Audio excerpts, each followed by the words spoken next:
fois, tu as par exemple des informations. Des fois, c'est des rumeurs, tu sais même pas. Là, tu me l'enverras pour cliquer la photo. Ma com. Ah ouais, ça. Alors on peut être fier. On peut être fier aujourd'hui parce que cette grève unitaire, elle n'était pas évidente. L'heure est très grave.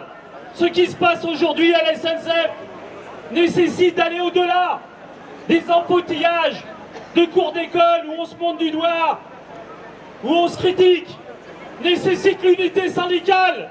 On est combien? On est bien content qu'elle existe pour être nombreux aujourd'hui en grève. Alors, on a des revendications simples. Même ma fille de 10 ans les a comprises, c'est pour vous dire. La première, c'est les salaires. C'est pas possible que dans l'entreprise ferroviaire la plus rentable d'Europe, on n'ait pas des augmentations de salaire dignes de ce nom. Et là, on me dit, mais non, mais pourquoi? Il faudrait pas parler d'entreprise rentable, de bénéfices. Mais si on ne pointe pas les bénéfices de la SNCF, on ne comprend pas le système mis en place aujourd'hui, où aujourd'hui, on vise à pomper la SNCF à coups de milliards chaque année pour financer un système ferroviaire qui appartient à l'État et qui est circulé par tout le monde. Et je peux vous dire que les 15% d'augmentation de bénéfices en 2025 annoncent 30% en 2026. Et ils ne s'arrêteront qu'à partir du moment où on mettra un stop. Alors oui, bordel de merde, il va falloir des augmentations générales sur l'ouverture à la concurrence. C'est une concurrence, mais il n'y a pas de concurrent. Par contre, il y a une volonté politique. C'est faire ce qu'ils veulent faire depuis 15 ou 20 ans, c'est-à-dire du dumping social chez les cheminotes et les cheminots, de le mettre en place. Et aujourd'hui, l'ouverture à la concurrence, les filiales, c'est le cheval de Troie du dumping social. C'est la bonne raison, la bonne excuse qu'ils avaient pour revenir sur les accords. 35 heures, le travail, le dimanche, les repos doubles, revenir sur tout. Voilà ce qu'ils nous proposent dans le chemin de fer en 2026. Des conditions d'un autre âge. Un suicide tous les 12 jours à la SNCF. Un suicide.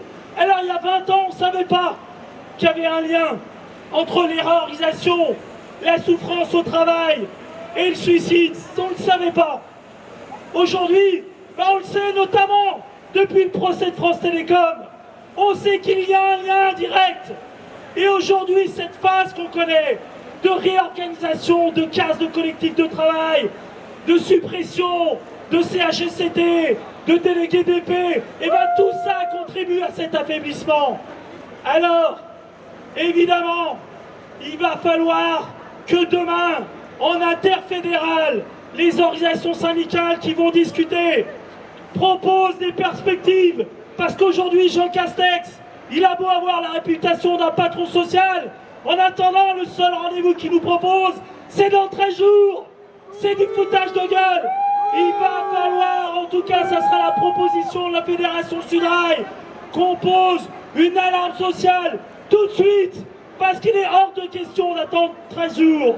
J'invite l'ensemble des camarades, parce que ça fait aussi partie la répression syndicale et la répression notamment pour les camarades syndicalistes qui font du soutien à la cause palestinienne, un soutien de la cause syndicale. J'invite l'ensemble des camarades à venir le 25 juin au tribunal soutenir notre camarade Anas.